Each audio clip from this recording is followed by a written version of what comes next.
Hola, ¿qué tal? Bienvenidos a Producción Animal. Hoy vamos a hablar sobre vicuñas. Básicamente son ejemplares camélidos que se encuentran en el altiplano andino de la Argentina, también se encuentran en Perú. Para eso estamos con una especialista, Viviana Vila. ¿Qué tal? Gracias por venir. Hola, ¿cómo estás? ¿Cuáles son las características? ¿Cómo se define una vicuña dentro de los camélidos? Bueno, principalmente la vicuña, primero que todo, es un camélido. Como todos los camélidos, tienen algunas particularidades en su adaptación a la vida en la altura y en la aridez. Los camélidos son cuatro especies. En realidad los camellos son 6 especies, de los cuales 2 viven en el Viejo Mundo, que es el dromedario, que es el camello de una joroba, y el camello bactriano, que es el de 2 jorobas. Esos viven... Los que vemos en los desiertos. En aquellos desiertos. Pero acá también hay desiertos, porque la Patagonia es un desierto y gran parte del altiplano es un desierto. Y los nuestros tenemos 4 especies. 2 de ellas que son silvestres, que son las de los desiertos, las vicuñas y los guanacos. Y de las vicuñas y los guanacos, hace 5.000 años, los pueblos prehispánicos, andinos, indígenas, domesticaron del guanaco, fabricaron la llama, y de la vicuña, con cruzas, con genotipo de llama también, la alpaca. Básicamente la vicuña es un animal que vive en altura, es por arriba de los 3.000 metros sobre el nivel del mar. Sí. ¿Cuál es su hábitat natural y sus costumbres? Bueno, su hábitat natural, como vos bien dijiste, es el altiplano. El altiplano, como su nombre lo indica, es alto y plano, que son planicies cuyo piso está a más de 3.500 metros sobre el nivel del mar, rodeado por montañas que están, bueno, en el caso de Catamarca, a más de 6.000 metros pueden llegar a estar. Y las particularidades de la vicuña es que es lo que se llama pastoreadora de bajo impacto ambiental. Un pastoreador de bajo impacto ambiental es aquel animal que tiene una eficiencia forrajera tal que le permite aprovechar pastos que otros animales, bueno, los alimenta poco, a la vicuña lo alimenta mucho. Entonces son animales que han coevolucionado con esa estepa puneña, de modo tal que su pastoreo no genera problemas ni de certificación ni de pérdida de capa de vegetación, ¿no? La gestación son 11 meses aproximadamente. Sí, un año. Y es uno de los mamíferos cuya cría nace casi con el 10% del peso de la madre. O sea, la relación entre el peso de la cría y el peso de la madre es muy alta. Y nacen siempre a la mañana, porque las noches, aún en el verano de la puna, son muy frías, y entonces necesitan hacer en el momento del día que se pueda secar durante todo el día para pasar la noche ya sequito. Porque si no se muere congelado, ¿no? Y son animales que viven en familia, ¿no? Sí. Es el macho y la hembra y 2 o 3 hijos, digamos, entre comillas. No es así.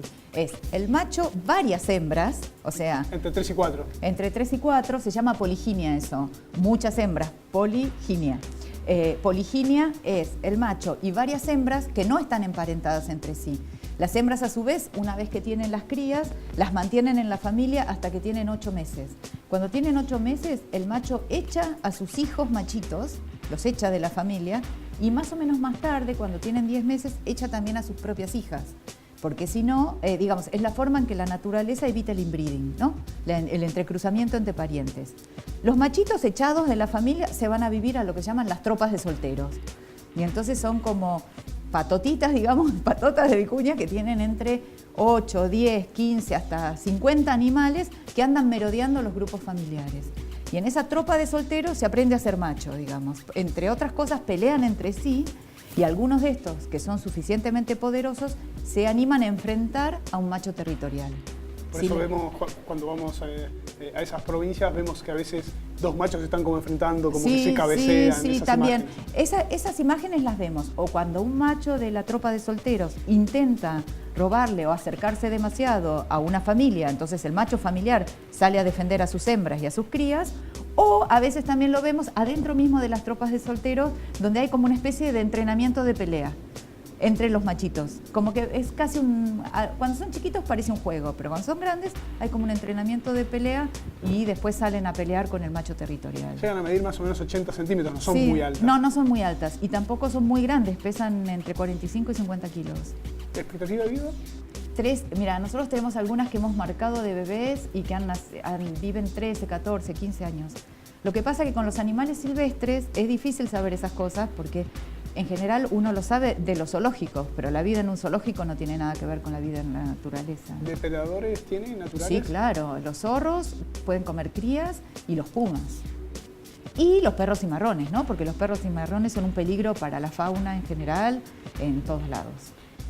¿Cómo en la Argentina no está permitido la comercialización de la carne y lo único que se puede producir, digamos, sí, es trabajar la fibra? En realidad está muy bien que no esté permitida la carne porque la vicuña es un animal que estuvo en extinción, en peligro de extinción. Fue realmente una situación muy seria y se está recuperando de ese peligro de la extinción. No se pueden cazar, las vicuñas no se pueden matar. Y está muy bien que sea así, sobre todo porque es un animal que se puede esquilar y se puede aprovechar la fibra sin necesidad de matarlo y puede seguir repoblando. Hay muchas zonas en el altiplano de Argentina donde todavía hay lo que se llama extinción local.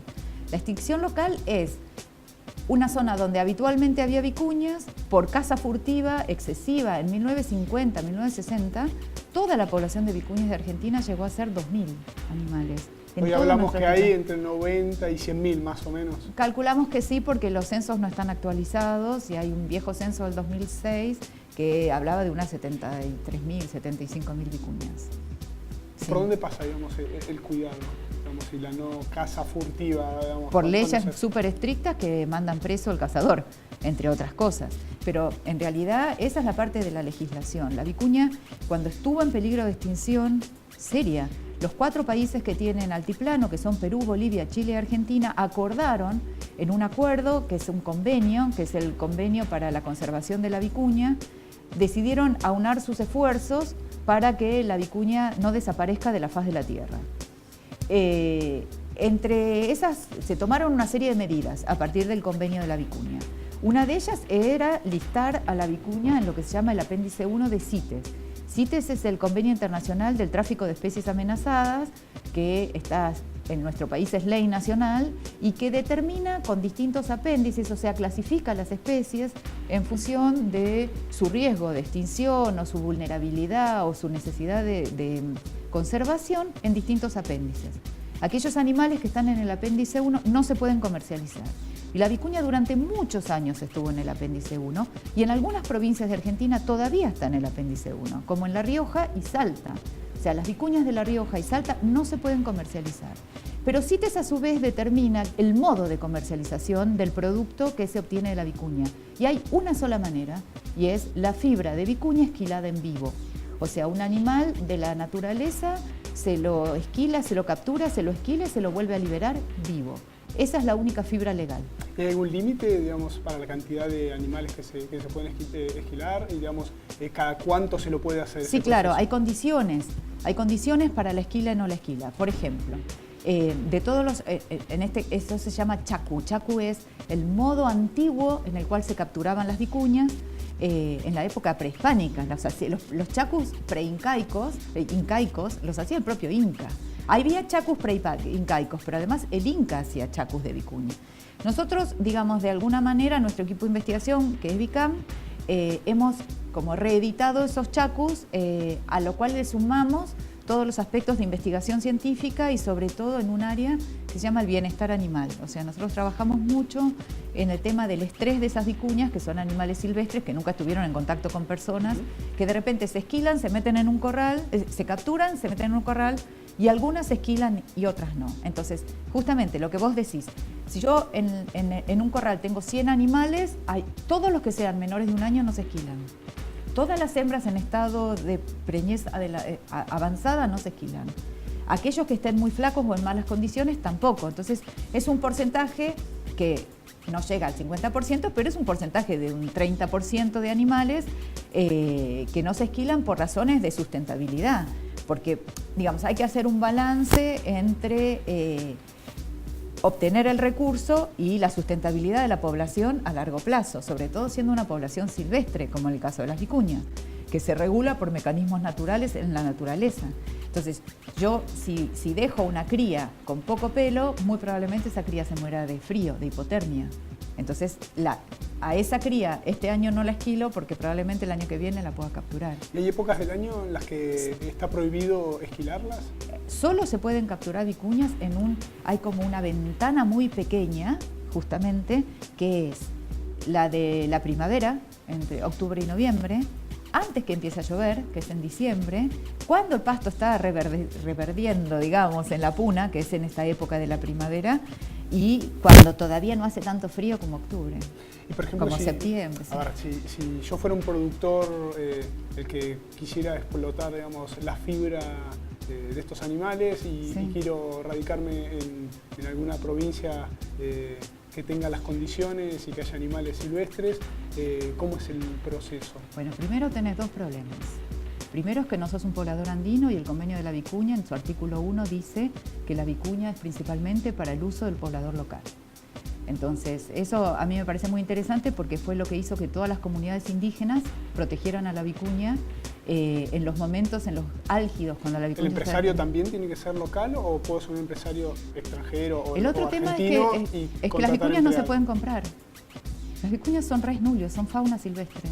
No son como las alpacas o las llamas que las podés comprar y vender. Exacto. O sea que vos no podés usar esa fibra porque no es tuya.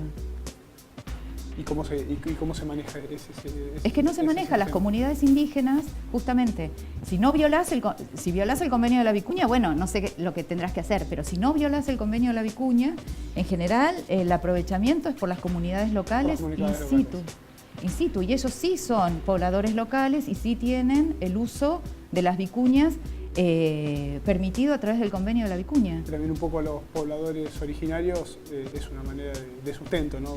No, lo más interesante de esto es que más que un negocio es una posibilidad de desarrollo social, importantísimo, porque vos pensás que esos pobladores locales, pobladores puneños, son pastores principalmente de llamas y de ovejas.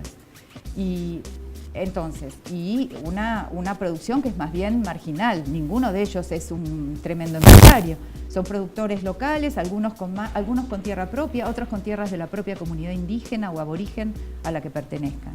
Entonces, esos señores han ayudado muchísimo a la recuperación de la vicuña de la extinción, porque si no fuera por ellos, que son los que están in situ y por ejemplo, han denunciado a cazadores furtivos y han protegido las vicuñas, decir, bueno, en este campo las vicuñas viven tranquilas.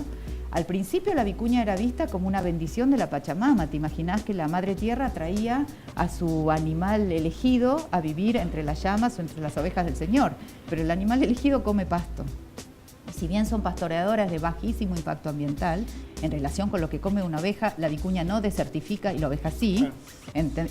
La realidad es que hay un momento en el cual los pobladores se empiezan a preocupar por el tema de qué pasaba con las vicuñas que iban aumentando en esas zonas. Entonces, por otro lado, en mi caso personal, yo hace más de 30 años que estudio las vicuñas y yo como bióloga iba siguiendo la recuperación de la extinción de la especie. O sea, estaba trabajando en pos de la conservación. Y durante mucho tiempo los pobladores locales y los científicos y conservacionistas estábamos de la mano. Lo que empezó a ser para nosotros una gran buena noticia, y es que las vicuñas se estaban recuperando, para los pobladores locales empezó a ser una preocupación por el pastoreo, porque estaban comiendo pasto de su propia producción y no hay más pasto. O sea, entonces en realidad la conjunción fue muy interesante, decir, bueno, a ver si nos animamos a reeditar ese chaco incaico antiguo, metiéndole todo lo que nosotros sabemos como biólogos y veterinarios y investigadores sobre la vicuña, de modo tal que la vicuña pase por toda esa situación con poco estrés y recuperándose, y las comunidades locales empiecen a cambiar su visión en el sentido de que se recuperan al estar conservando una especie silvestre que estuvo en peligro de extinción.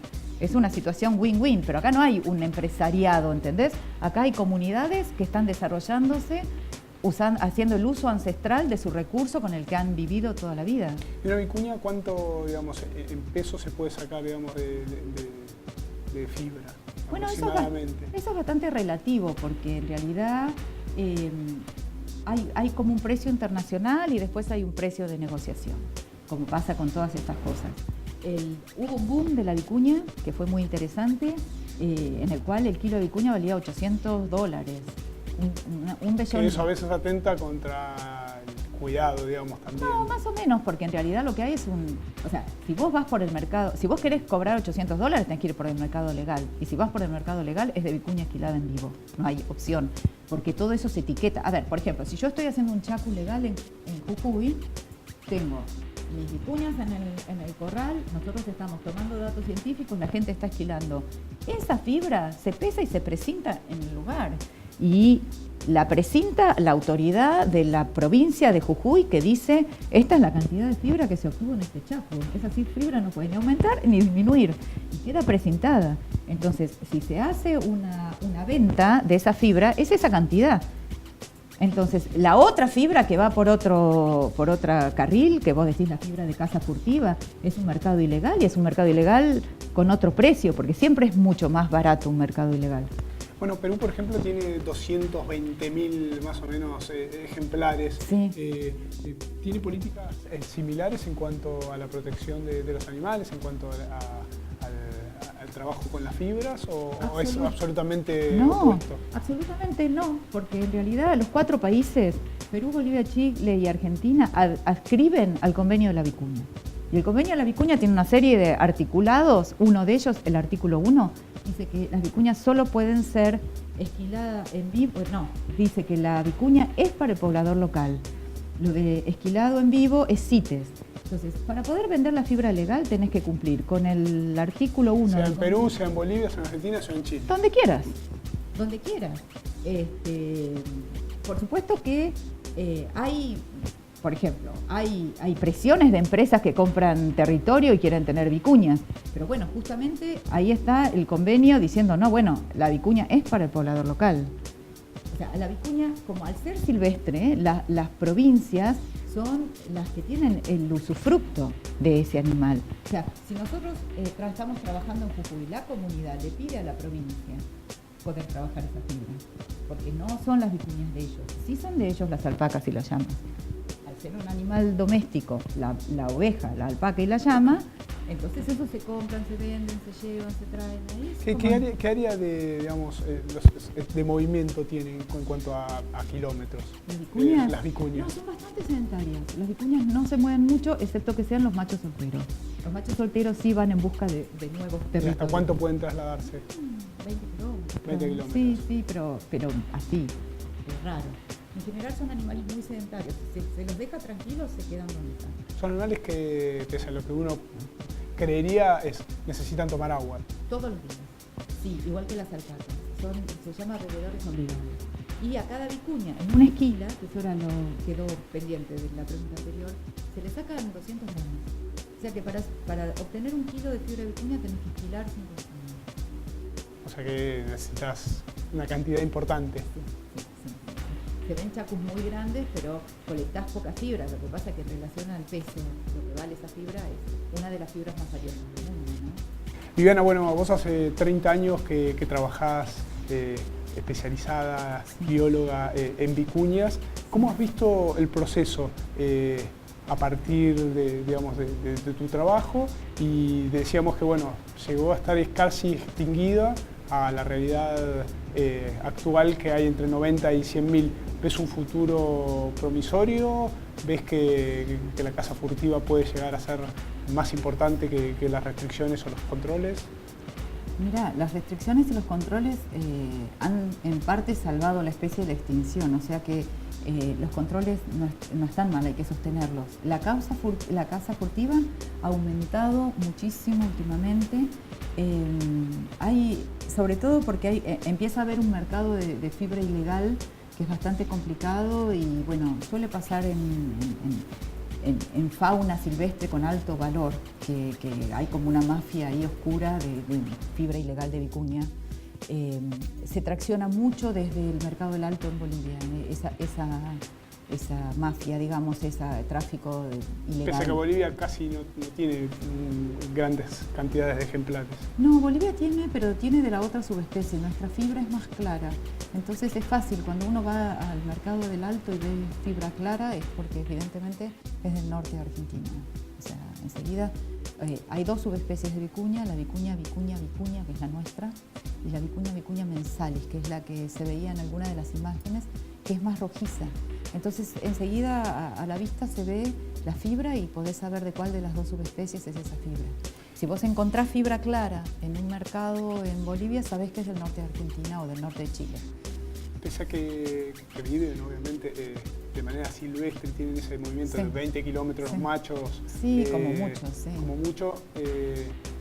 ¿Se les hace algún seguimiento veterinario, por ejemplo? ¿O se las deja bueno, a ver, naturalmente? Mirá, lo que vos tenés que pensar es lo siguiente. La fibra de la vicuña es una de las fibras de origen animal más preciadas del mundo. Y esa fibra no es consecuencia de ninguna tecnología. Esa fibra es consecuencia de lo que se llama la selección natural. O sea, unas condiciones de vida complicadas en el altiplano, con mucho frío, mucha radiación solar, animales que viven casi todas las noches bajo cero, sin ningún reparo posible.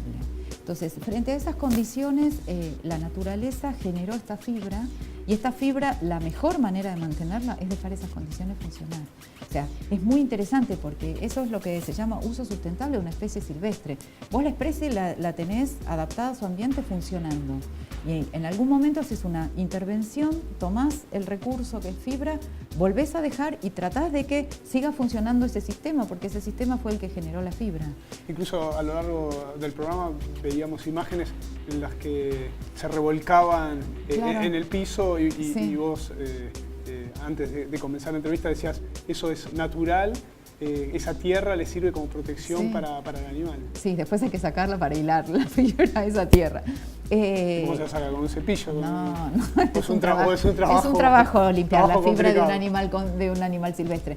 En realidad, sí, claro. Hay que agarrarlo antes de que se revuelque. Empiezan de bebés imitando a sus mamás. ¿Y lo hacen habitualmente? ¿Muy Sí, seguido? lo hacen todos los días. Ah, todos los días. Todos los días empolvan la fibra con polvo, digamos, con tierra, y cada grupo familiar tiene un área de uso. El área de uso tiene algunas cuestiones que no pueden faltar. Una de ellas son los bosteaderos. Las vicuñas postean todos juntos en distintos puntos, que sirven para que el macho territorial marque en parte los límites de su territorio. O sea, cada vez que, por ejemplo, un macho echa a otro macho, vuelve y bostea en la puerta de su casa, digamos, y dice, este es mi lugar. Entonces, los bosteaderos son típicos de una zona de grupo familiar, y también los revolcaderos. O sea, no hay territorio de grupo familiar sin revolcadero, donde ellas se revuelcan todos los días, todos. Y empiezan es como una rutina diaria. Lo hacen a la mañana y lo hacen a la tardecita. Se empolvan la fibra y esa fibra se les vuelve aislante. Esa fibra se vuelve aislante y evita que se enfríen. Un trabajo que lleva tiempo, digamos, tanto desde el control, desde el cuidado, Sí.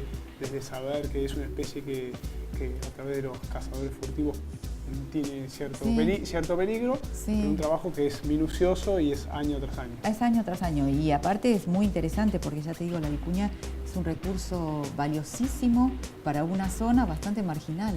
O sea que realmente los pobladores locales tienen ahí una gran posibilidad de desarrollo. Complicado porque ya te digo que las mayores dificultades es la comercialización. En parte también la comercialización es complicada porque tiene que ser una cuestión intercultural. O sea, ahí hay como formas de vida que ven el mundo de forma diferente a las regulaciones occidentales de algún punto, y entonces los trámites, si los trámites son engorrosos para todos, para un señor que está en la Puna tener que venir a Buenos Aires a presentar un papel es complicado, y sobre todo si cuando acá le dicen que se olvidó otro papel, porque hay que llegar hasta San Salvador de Jujuy, de ahí hacer como 400 kilómetros más hasta su casa. Viviana, gracias por haber No, venido y al habernos contrario. contado, como siempre decimos, el ABC, en este caso de las vicuñas, un camélido que está extendido por la Argentina, algo por Chile, en Perú, y bueno, es cómo se pueden trabajar las fibras, quiénes están autorizados para trabajarla. Obviamente, como explicaba en el programa, está prohibido la comercialización de carnes, pese a que algunos cazadores furtivos, tratando de evitar los controles, lo hacen. Pero bueno, optimistas Igual, perdón, en cuanto a sí. Disculpame que te interrumpa. Los cazadores furtivos, como están violando la ley, dejan la carne.